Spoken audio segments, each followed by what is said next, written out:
السلام علیکم ورحمۃ اللہ وبرکاتہ۔ بسم اللہ الرحمن الرحیم۔ کتاب دعوت الامیر کی اگلی قسم خوش آمدید۔ آج ہم صفحہ نمبر 62 سے شروع کریں گے۔ غرض جہاد جس کی اسلام نے اجازت دی ہے یہ ہے کہ اس قوم کے خلاف جنگ کی جائے جو اسلام سے جبراً لوگوں کو پھیرے یا اس میں داخل ہونے سے جبراً باز رکھے، اور اس میں داخل ہونے والوں کو صرف اسلام کے قبول کرنے کے جرم میں قتل کرے۔ اس قوم کے سوا دوسری قوم سے جہاد نہیں ہو سکتا۔ اگر جنگ ہوگی تو صرف سیاسی اور ملکی جنگ ہوگی جو دو مسلمان قوموں میں بھی آپس میں ہو سکتی ہے۔ یہ ظالمانہ جنگ جو بعض دفعہ ڈاکہ اور خون ریزی سے بڑھ کر اور کچھ نہیں ہوتی، بدقسمتی سے غیر مذاہب سے مسلمانوں میں آئی ہے، ورنہ اسلام میں اس کا نام و نشان تک نہیں تھا۔ اور سب سے زیادہ اس عقیدے کی اشاعت کا الزام مسیحیوں پر ہے، جو آج سب سے زیادہ اس کی وجہ سے مسلمانوں پر معترض ہیں۔ قرون وسطیٰ میں اس قسم کی مذہبی جنگوں کا اس قدر چرچا تھا کہ سارا یورپ اسی قسم کی جنگوں میں مشغول رہتا تھا، اور ایک طرف یہ مسلمانوں کی سرحدوں پر اس طرح چھاپے مارتے رہتے تھے جس طرح آج نیم آزاد سرحدی قبائل ہندوستان کی سرحدوں پر حملہ کر رہے ہیں، اور دوسری طرف یورپ کی ان قوموں پر حملہ کر رہے تھے جو اس وقت تک مسیحیت میں داخل نہیں ہوئی تھیں، اور ان ظالمانہ حملوں میں خدا تعالیٰ کی خوشنودی سمجھتے تھے۔ معلوم ہوتا ہے جیسا کہ قاعدہ ہے، غصے میں آ کر انسان کی عقل پر پردہ پڑ جاتا ہے۔ مسلمانوں نے مسیحیوں کی ان حرکات سے متاثر ہو کر خود بھی انہی کی طرح چھاپے مارنے شروع کر دیے ہیں اور اپنے مذہب کی تعلیم کو آخر کار بالکل ہی بھلا بیٹھے ہیں۔ حتیٰ کہ وہ زمانہ آ گیا ہے کہ وہی جو ان کے استاد تھے ان پر اعتراض کرنے لگ گئے، مگر افسوس یہ ہے کہ باوجود اعتراضوں کے پھر بھی مسلمان نہیں سمجھتے۔ آج ساری دنیا میں اسلام کے خلاف یہی ہتھیار استعمال کیا جاتا ہے، مگر مسلمانوں کی آنکھیں نہیں کھلتی، اور وہ برابر دشمن کے ہاتھ میں تلوار پکڑا رہے ہیں کہ اسے لو اور اسلام پر حملہ کرو۔ وہ نہیں دیکھتے کہ یہ ظالمانہ جانہ جنگیں جن کا نام جہاد رکھا جاتا ہے اسلام کو فائدہ نہیں بلکہ نقصان پہنچا رہی ہیں۔ وہ کون سی طاقت ہے جس نے اس ہتھیار کے ذریعے فتح پائی ہو؟ جنگ میں تعداد کام نہیں آیا کرتی، مگر بلکہ ہنر اور انتظام اور تعلیم اور سامان اور جوش اور دوسری قوموں کی ہمدردی کام آتی ہے۔ بعض چھوٹی چھوٹی قومیں ان امور کی وجہ سے بڑی بڑی حکومتوں کو شکست دے دیتی ہیں، اور اگر یہ باتیں نہ ہوں تو بڑے بڑے لشکر بھی کمزور اور بے فائدہ ہوتے ہیں۔ بس بہتر ہوتا کہ مسلمان اپنی حفاظت کے لیے ان سامانوں کو حاصل کرنے کی کوشش کرتے، نہ کہ جہاد کے غلط معنی لے کر اسلام کو بدنام کرتے اور خود بھی نقصان اٹھاتے۔ کیونکہ جب لوگوں کو یہ معلوم ہو جائے کہ کوئی قوم اپنے مذہب کی آڑ میں دنیاوی جنگیں کرتی ہے تو سب اقوام اس کی مخالفت میں اکٹھی ہو جاتی ہیں، کیونکہ وہ اس سے ایک ایسا خطرہ محسوس کرتی ہیں جس سے عادل حکومت بھی محفوظ نہیں رہ سکتی۔ ہر ایک غیر مذہب کی حکومت خیال کر لیتی ہے کہ میں اس سے کتنا ہی اچھا معاملہ کروں، مجھے اس سے امن حاصل نہیں ہو سکتا، کیونکہ اس کی جنگ ظلم یا فساد کی بنا پر نہیں بلکہ مذہب کے اختلاف پر ہے کی بنا پر ہے۔ غرض ہم جہاد کے منکر نہیں ہیں بلکہ جہاد کے ان غلط معنوں کے مخالف ہیں جن سے اس وقت اسلام کو سخت صدمہ پہنچا ہے، اور ہمارے نزدیک مسلمانوں کی ترقی کا راز اس مسئلے کے سمجھنے میں مخفی ہے۔ اگر وہ اس امر کو اچھی طرح سمجھ لیں کہ جہاد کبیر قرآن کریم کے ذریعے ہو سکتا ہے، جیسا کہ اللہ تعالیٰ قرآن میں فرماتا ہے،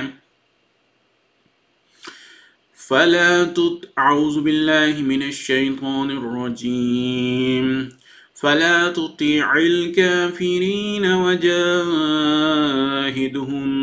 بہ جہادا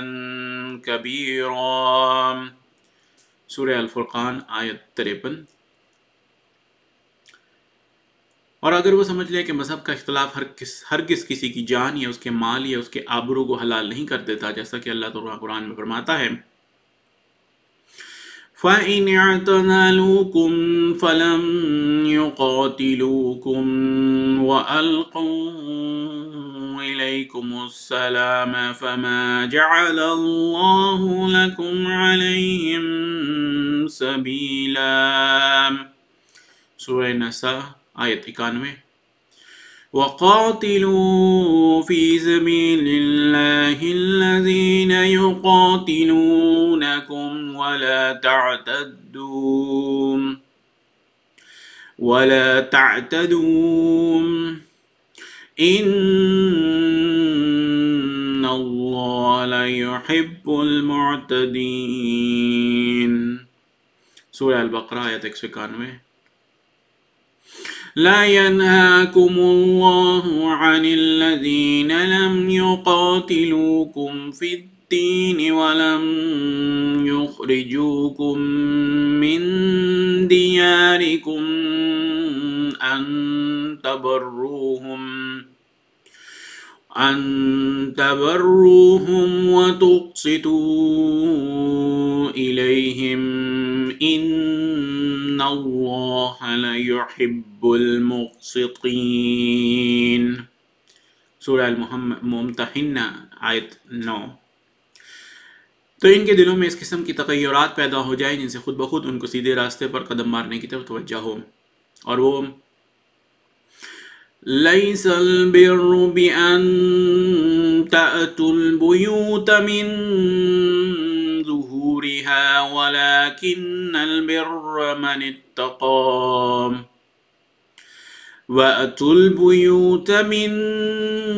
أَبْوَابِهَا وَاتَّقُوا اللَّهَ لَعَلَّكُمْ تُفْلِحُونَ۔ سورہ البقرہ آیت 190 کے ارشاد پر عمل کر کے ترقی کے صحیح اصول کو سمجھیں اور ان پر عمل پیرا ہوں۔ اے بادشاہ افغانستان، جس طرح آپ کے نام میں امان کی طرف اشارہ ہے، اسی طرح خدا کرے کہ آپ کے ذریعے سے ملک افغانستان اور سرحدوں پر امن قائم ہو۔ میں نے اصولی طور پر آپ کو جماعت احمدیہ کے عقائد اور ان پر جو اعتراض کیے جاتے ہیں اور ان کے جو جواب ہیں بتا دیے ہیں۔ اب میں چاہتا ہوں کہ مختصراً بانی سلسلہ احمدیہ حضرت مرزا غلام احمد علیہ السلام کے دعوے اور ان کے دلائل کے متعلق بھی کچھ بیان کروں، تا اللہ تعالیٰ کے سامنے سرخ رو ٹھہروں کہ میں نے اس کا پیغام آپ کو پہنچا دیا تھا، اور آپ اللہ تعالیٰ کے منشا پر اطلاع پا کر اس کے مطابق عمل کرنے کی کوشش کریں اور اللہ تعالیٰ کے فضلوں کے وارث ہوں اور اس کی محبت کو جذب کریں۔ حضرت مرزا غلام احمد علیہ السلام کا دعویٰ۔ حضرت مرزا غلام احمد علیہ السلام کا دعویٰ تھا کہ آپ کو اللہ تعالیٰ نے خلق اللہ کی ہدایت اور رہنمائی کے لیے مبعوث فرمایا ہے، اور یہ کہ آپ وہی مسیح ہیں جن کا ذکر احادیث میں آتا ہے، اور وہی مہدی ہیں جن کا وعدہ آن حضرت صلی اللہ علیہ وسلم کے ذریعے دیا گیا ہے، اور آپ ان تمام پیشگوئیوں کے پورا کرنے والے ہیں جو مختلف مذاہب کی کتب میں ایک مسئلے کی نسبت جو آخری زمانے میں ظاہر ہوگا مذکور ہیں، اور یہ کہ آپ علیہ السلام کو اللہ تعالیٰ نے اسلام کی نصرت اور تائید کے لیے بھیجا ہے، اور قرآن کریم کا فہم آپ علیہ السلام کو عنایت کیا ہے، اور اس کے معارف اور حقائق آپ پر کھولے ہیں، اور تقوی کی باریک راہوں پر آپ کو آگاہ کیا ہے، اور رسول کریم صلی اللہ علیہ وسلم کی شان اور عظمت کے اظہار کا کام آپ کو سپرد کیا ہے، اور اسلام کو دیگر ادیان پر غالب کرنے کی خدمت آپ علیہ السلام کو سونپی ہے، اور آپ کو اس لیے دنیا میں بھیجا ہے تاکہ دنیا کو بتائے کہ وہ اسلام اور رسول کریم صلی اللہ علیہ وسلم سے محبت رکھتا ہے، اور لوگوں کو ان سے دور رہنا اور غافل رہنا اسے پسند نہیں۔ اسی طرح آپ کا یہ دعویٰ تھا کہ چونکہ رسول کریم صلی اللہ علیہ وسلم تمام دنیا کی طرف مبعوث ہوئے تھے اور اللہ تعالیٰ کا منشا تھا کہ ساری دنیا کو آپ کے ہاتھ پر جمع کرے، اس لیے اللہ تعالیٰ نے تمام ادیان کے گزشتہ بزرگوں کی زبان سے آخری زمانے میں اسی مذہب کے ایک گزشتہ نبی کی دوبارہ بعثت کی پیشگوئی کرا دی تھی، تاکہ قومی منافرت خاتم النبیین علیہ السلام پر ایمان لانے میں روک نہ ہو۔ ان پیشگوئیوں میں در حقیقت رسول کریم صلی اللہ علیہ وسلم کے ایک امتی معمور کی خبر دی گئی تھی، تا اس کے ذریعے سے رسول کریم صلی اللہ علیہ وسلم کی تصدیق ہو کر تمام ادیان آپ کے ہاتھ پر جمع ہو جائیں۔ چنانچہ یہ سب پیشگوئیاں آپ کے وجود سے پوری ہو گئیں، اور آپ مسیحیوں اور یہودیوں کے لیے مسیح، زرتشتیوں کے لیے میسودر باہمی، اور ہندوؤں کے لیے کرشن کے مسیح ہو کر نازل ہوئے، تا تمام اہل مذاہب پر انہی کی کتب سے آپ کی صداقت ثابت ہو، اور پھر آپ کے ذریعے سے اسلام کی صداقت معلوم ہو کر وہ رسول کریم صلی اللہ علیہ وسلم کی حلقہ غلامی میں باندھے جائیں۔ آپ کے دعوے کی دلائل۔ آپ کے دعوے کو مختصر الفاظ میں بیان کر دینے کے بعد میں اصولاً اس امر کے متعلق کچھ بیان کر دینا مناسب سمجھتا ہوں کہ ایک مامور من اللہ کے دعوے کی صداقت کے کیا دلائل ہوتے ہیں، اور پھر یہ کہ ان دلائل کے ذریعے سے آپ کے دعوی پر کیا روشنی پڑتی ہے، کیونکہ جب یہ ثابت ہو جائے کہ ایک شخص فی الواقع مامور من اللہ ہے اور اللہ تعالیٰ کی طرف سے بھیجا ہوا ہے، تو پھر اجمالاً اس کے تمام دعاوی پر ایمان لانا واجب ہو جاتا ہے، کیونکہ عقل سلیم اس امر کو تسلیم نہیں کر سکتی کہ ایک شخص خدا تعالیٰ کا مامور بھی ہو اور لوگوں کو دھوکہ دے کر حق سے دور بھی لے جاتا ہو۔ اگر ایسا ہو تو یہ اللہ تعالیٰ کے علم پر ایک سخت حملہ ہوگا، اور ثابت ہوگا کہ نعوذ باللہ من ذالک اس نے اپنے انتخاب میں سخت غلطی کی اور ایک ایسے شخص کو اپنا مامور بنا دیا جو دل کا ناپاک اور گندا تھا اور بجائے حق اور صداقت کی اشاعت کے اپنی بڑائی اور عزت چاہتا اور اللہ تعالیٰ کی ذات پر اپنے نفس کو مقدم کرتا تھا۔ علاوہ اس کے یہ عقیدہ عقل سلیم کے خلاف ہے۔ قرآن کریم بھی اس کو باطل کرتا ہے، کیونکہ اللہ تعالیٰ فرماتا ہے ما كان لبشر أن يؤتيه الله الكتاب والحكم والنبوة ثم يقول للناس كونوا عبادا لي من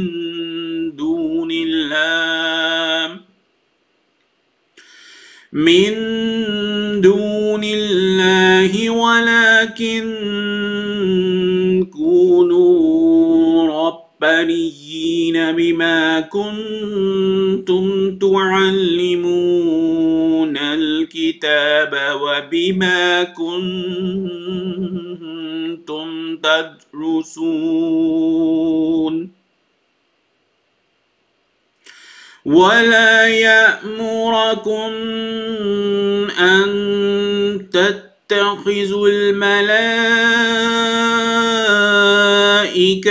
والنبيين أربابا أن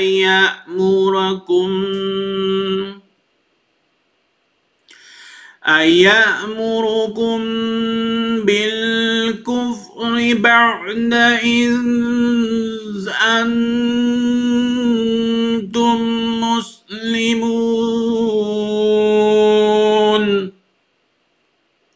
سورہ آل عمران آیت 80 تا 81۔ یہ نہیں ہو سکتا کہ ایک شخص کو اللہ تعالیٰ کتاب اور حکم اور نبوت دے کر بھیجے اور پھر وہ لوگوں سے یہ کہے کہ خدا کو چھوڑ کر میرے بندے بن جاؤ، بلکہ وہ تو یہی کہے گا کہ خدا تعالیٰ کے ہو جاؤ، بسبب اس کے کہ تم اللہ تعالیٰ کا کلام لوگوں کو سکھاتے اور پڑھتے ہو۔ اور نہ یہ ہو سکتا ہے کہ ایسا آدمی لوگوں سے یہ کہے کہ فرشتوں یا نبیوں کو رب سمجھ لو، کیونکہ یہ ممکن نہیں کہ وہ کوشش کر کے لوگوں کو مسلمان بنائے اور پھر ان کو کافر کر دے۔ غرض اصل سوال یہ ہوتا ہے کہ مدعی ماموریت فی الواقع سچا ہے یا نہیں۔ اگر اس کی صداقت ثابت ہو جائے تو اس کے تمام دعاوی کی صداقت بھی ساتھ ہی ثابت ہو جاتی ہے، اور اگر اس کی سچائی ہی ثابت نہ ہو تو اس کے متعلق تفصیلات میں پڑھنا وقت کو ضائع کرنا ہوتا ہے۔ پس میں اسی اصل کے مطابق آپ کے دعویٰ پر نظر کرنا چاہتا ہوں تا جناب والا کو ان دلائل سے مختصراً آگاہ ہی ہو جائے جن کی بنا پر آپ علیہ السلام نے اس دعوے کو پیش کیا ہے اور جن پر نظر کرتے ہوئے لاکھوں آدمیوں نے آپ کو اس وقت تک قبول کیا ہے۔ پہلی دلیل، ضرورت زمانہ۔ سب سے پہلی دلیل جس سے کسی مامور کی صداقت ثابت ہوتی ہے وہ ضرورت زمانہ ہے۔ اللہ تعالیٰ کی سنت ہے کہ وہ بے محل اور بے موقع کوئی کام نہیں کرتا۔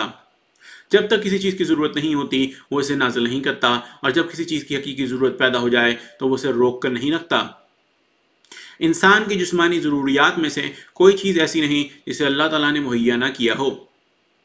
چھوٹی سے چھوٹی ضرورت اس کی پوری کرتی ہے، پس جبکہ دنیاوی ضروریات کی پورا کرنے کا اس نے اس قدر اہتمام کیا ہے تو یہ اس کی شان اور اس کی رفت کے منافی ہے کہ وہ اس کی روحانی ضروریات کو نظر انداز کر دے اور اس کے پورا کرنے کے لیے کوئی سامان پیدا نہ کرے۔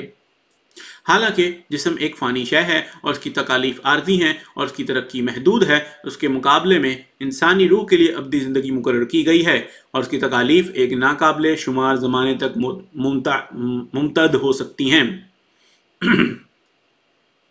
اور اس کی ترقی کے راستے انسانی عقل کی حد بندی سے زیادہ ہیں۔ جو شخص بھی اللہ تعالیٰ کی صفات پر اس روشنی کی وجہ سے نظر ڈالے گا جو قرآن کریم سے حاصل ہوتی ہے تو وہ کبھی اس بات کو باور نہیں کرے گا کہ بنی نوع انسان کی روحانی حالت تو کسی مصلح کی محتاج ہو، لیکن اللہ تعالیٰ کی طرف سے کوئی ایسا سامان نہ کیا جائے جس کے ذریعے سے اس کی احتیاج پوری ہو سکے۔ اگر ایسا ہو تو انسان کی پیدائشی لغو ہو جاتی ہے، لیکن اللہ تعالیٰ فرماتا ہے وَمَا خَلَقْنَا السَّمَاوَاتِ وَالْأَرْضَ وَمَا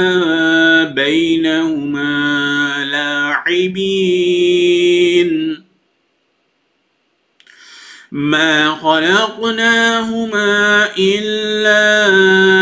بِالْحَقِّ ولكن أكثرهم لا يعلمون۔ سورہ الدخان آیت 39-41۔ یعنی ہم نے آسمانوں اور زمین کو اور ان دونوں کے درمیان جو کچھ ہے اس کو یوں ہی بلا وجہ بطور کھیل کے نہیں پیدا کیا،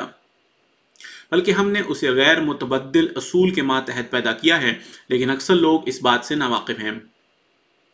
بس حقیقت یہی ہے کہ جب کبھی بھی بنی نوع انسان کی روحانی حالت گر جاتی ہے اور کسی مصلح کی محتاج ہوتی ہے تو اللہ تعالیٰ اپنی طرف سے ایک مصلح بھیج دیتا ہے جو لوگوں کو راہ راست کی طرف لاتا ہے،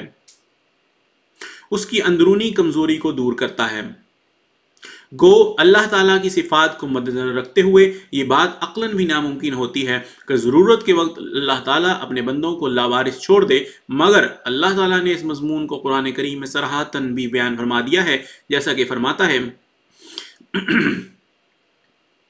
وَإِن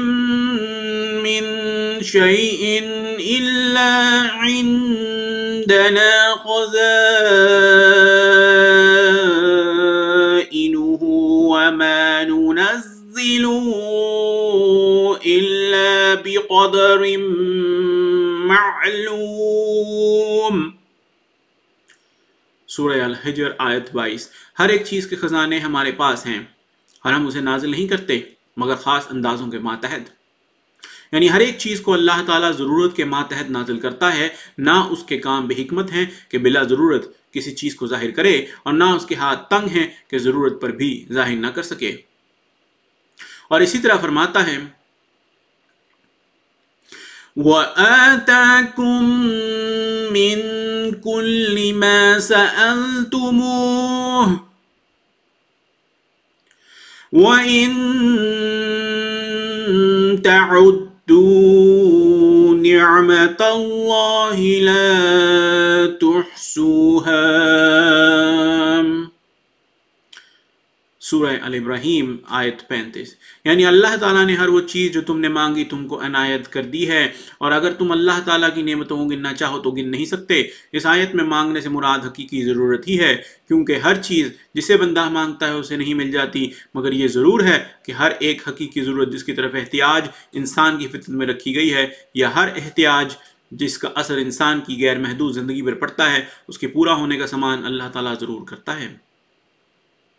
یہ تو عام قانون ہے، مگر ہدایت کے متعلق تو اللہ تعالیٰ خصوصیت کے ساتھ فرماتا ہے کہ جب اس کے بندے ہدایت کے محتاج ہوں تو وہ ضرور ان کے لیے ہدایت کا سامان مہیا کرتا ہے، بلکہ اس نے یہ کام اپنے ہی سپرد کر رکھا ہے،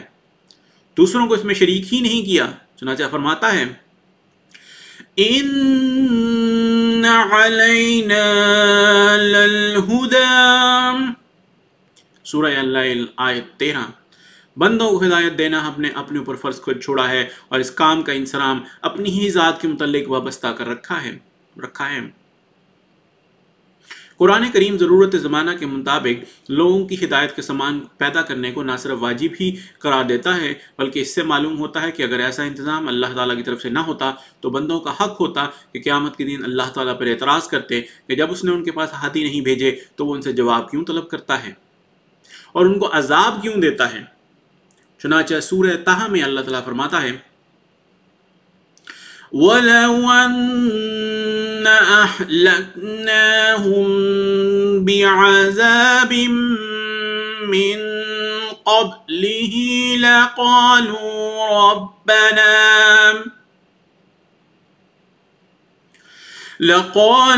رَبَّنَا لَوْلَا أَرْسَلْتَ إِلَيْنَا رَسُولًا فَنَتَّبِعَ آيَاتِكَ مِن قَبْلِ أَن نَّذِلَّ وَنَخْزَىٰ۔ سورہ طٰہٰ آیت 135۔ یعنی اگر رسول کی بعثت سے پہلے ہم ان پر عذاب نازل کر دیتے تو یہ ہم پر اعتراض کرتے کہ جب ہم گمراہ تھے اور ہدایت کے محتاج تھے تو تو نے ہماری طرف کوئی رسول کیوں نہ بھیجا کہ ہم ذلیل و رسوا ہونے سے پہلے ہی تیرے احکام قبول کر لیتے، اور اللہ تعالیٰ ان کے اس اعتراض کو تسلیم کرتا ہے اور اس کا رد نہیں کرتا، بلکہ اس مضمون کو قرآن کریم کے متعدد مقامات پر بیان کر کے اس کی اہمیت کو ثابت فرماتا ہے۔ اس سے بھی بڑھ کر یہ ہے کہ اللہ تعالیٰ ضرورت کے موقع پر ہادی بھیجے بغیر عذاب نازل کرنے کو ظلم قرار دیتا ہے۔ چنانچہ اللہ تعالیٰ فرماتا ہے يَا مَعْشَرَ الْجِنِّ وَالْإِنسِ أَلَمْ يَأْتِكُمْ رُسُلٌ مِّنكُمْ يَقُصُّونَ عَلَيْكُمْ آيَاتِي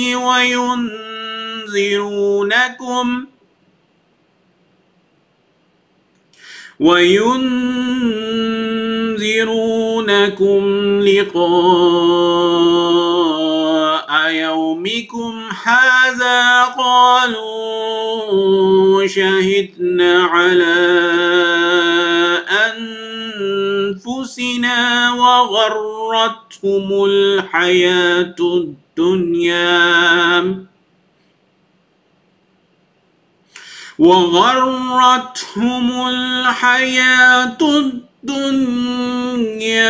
وشاهدوا على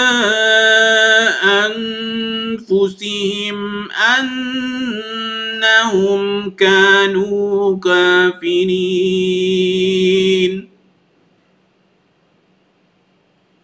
ذلك أن لم يكن ربك مهلك القرى بظلم وأهلها غافلون۔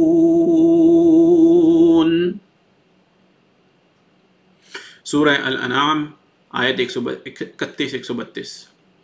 اے جنوں اور انسانوں کی جماعتوں، کیا تمہارے پاس ہمارے رسول نہیں آئے تھے جو تمہیں ہمارے احکام پڑھ پڑھ کر سناتے تھے، اور تم پر جو یہ دن آنے والا تھا اس سے تمہیں ڈراتے تھے؟ انہوں نے کہا ہم اپنے خلاف آپ گواہی دیتے ہیں، اور انہیں ورلی زندگی نے دھوکہ دے دیا، اور انہوں نے اپنے خلاف آپ گواہی دی کہ وہ کافر تھے۔ یہ رسولوں کا بھیجنا اور کفار پر حجت قائم کرنا اس لیے کیا کہ تیرا خدا شہروں کو اس حالت میں کہ لوگ غافل تھے ظالمانہ طور پر ہلاک نہیں کر سکتا تھا۔ ان آیات کے مضمون سے معلوم ہوتا ہے کہ بلا ہوشیار کر دینے کی کسی قوم پر حجت قائم کر دینا اور ان کے ہلاکت کا فتویٰ لگا دینا ظلم ہے، یا دوسرے لفظوں میں یہ کہ اگر کوئی قوم ہدایت کی محتاج ہو اور اللہ تعالیٰ اس کے لیے ہادی نہ بھیجے، لیکن قیامت کے دن اسے سزا دے دے کہ تم نے کیوں احکام الہی پر عمل نہیں کیا تھا، تو یہ ظلم ہوگا، اور اللہ تعالیٰ ظالم نہیں۔ بس ممکن نہیں کہ لوگ ہدایت کے محتاج ہوں لیکن وہ ان کی ہدایت کا سامان نہ کریں۔ انشاءاللہ پھر اگلی قسط لے کر پھر حاضر ہوں گے، تب تک کے لیے اجازت۔ السلام علیکم ورحمۃ اللہ وبرکاتہ۔